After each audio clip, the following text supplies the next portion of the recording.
Amis, songez que du haut de ces remparts, 9 siècles d'histoire vous contemplent.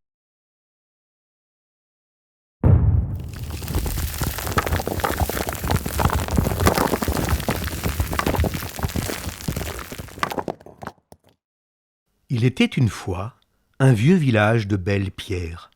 Il avait la forme d'un bateau. En provençal, il s'appelait Saint-Pau. Il était déjà si ancien que personne ne savait rien de sa date de naissance.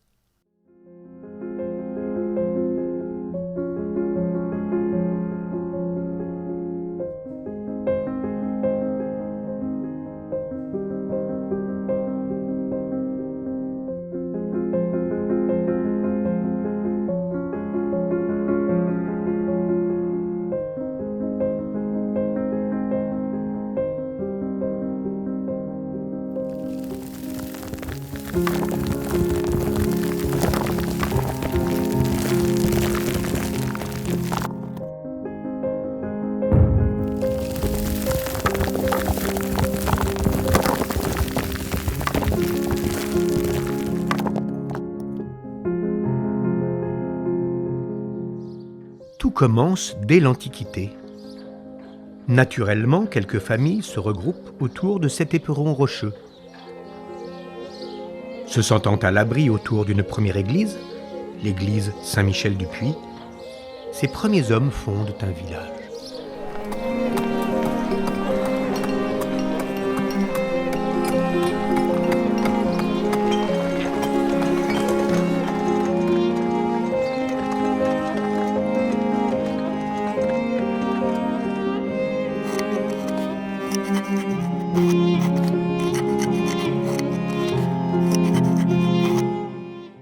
Progressivement, cette agglomération médiévale s'agrandit.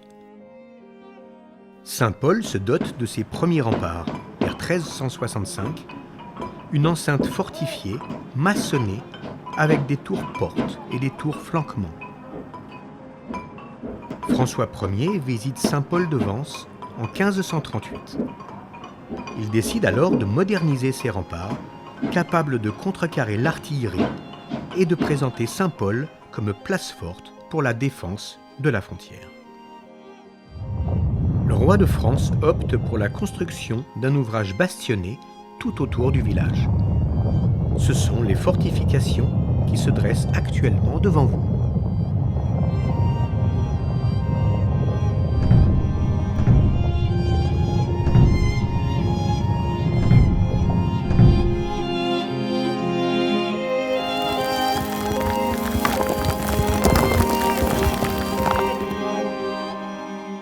Avec la sécession du comté de Nice, Saint-Paul acquiert une importance stratégique de cité frontalière que confirme, à la fin du XVe siècle, son statut de ville royale. L'enceinte bastionnée révèle alors toute la stratégie militaire portée par François Ier. Les guerres d'Italie menacent le royaume de France. Le conflit entre François Ier et Charles Quint sur le théâtre européen fait de Saint-Paul-de-Vence une place forte militaire de premier plan.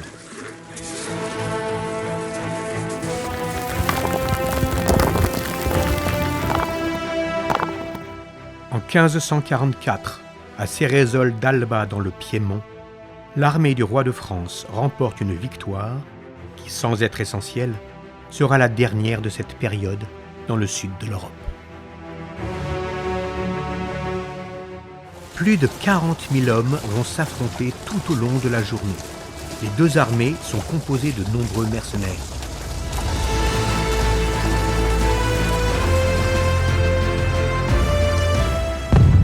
Les chefs de chacune des armées multiplient les tactiques et les manœuvres pour prendre l'avantage. Certains demandent même à une partie de leurs troupes de se cacher derrière une colline, pour le moment venu, tenter de surprendre l'ennemi. La victoire reste longtemps indécise.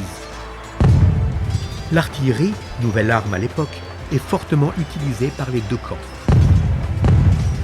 La bataille, qui dura toute la journée, fit 8 à 9 000 morts.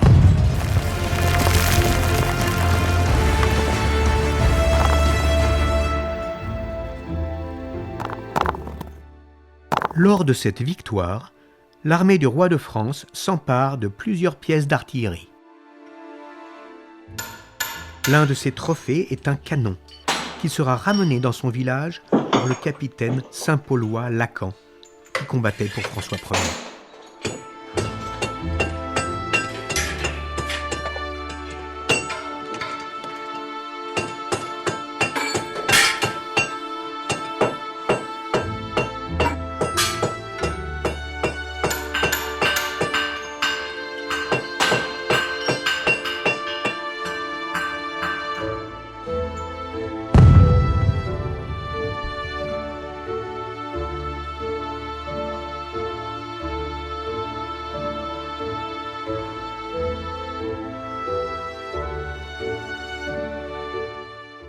Le canon trône toujours à l'abri des remparts, à côté de la porte royale.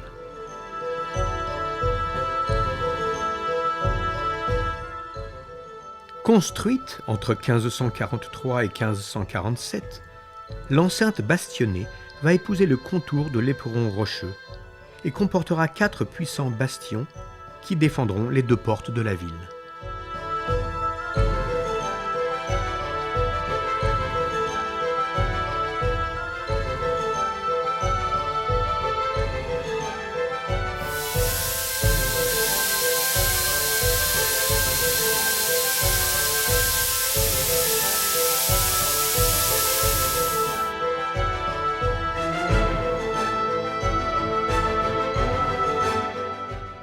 Ces remparts sont d'une grande modernité pour l'époque, et François Ier octroie à l'architecte Jean de Saint-Rémy tous les moyens financiers nécessaires à la réalisation de cette forteresse imprenable.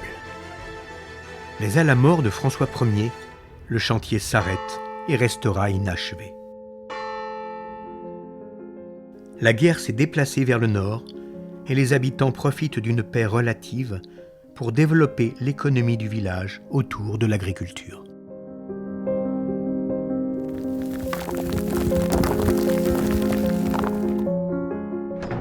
Saint-Paul redevient un espace paisible où il fait bon vivre. Le village bénéficie d'une situation géographique privilégiée qui lui permet d'accueillir des habitats naturels variés et une belle diversité d'espèces. Écoutez les hirondelles, martinets, mésanges bleus, écureuils roux, hérissons, crapauds, rainettes. L'agriculture horticole se développe principalement autour de 3 fleurs, la fleur d'oranger, la violette et la rose. Au fil des siècles, les cultures se sont succédées. Les champs vivriers ont progressivement cédé la place aux oliviers, agrumes, roses et aujourd'hui vignes et chênes truffiers.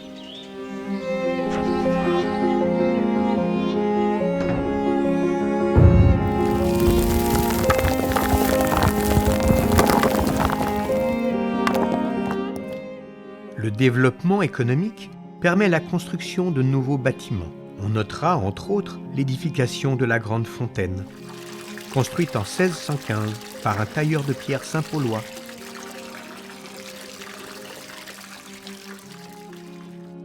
La pose d'un campanile sur le donjon en 1685 pour abriter une cloche datant de 1443.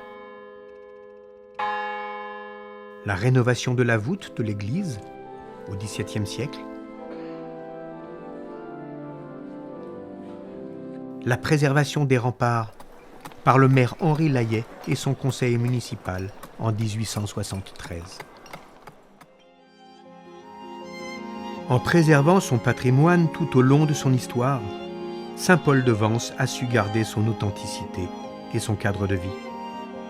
C'est aujourd'hui un village paisible qui se parcourt tel un livre d'histoire à ciel ouvert.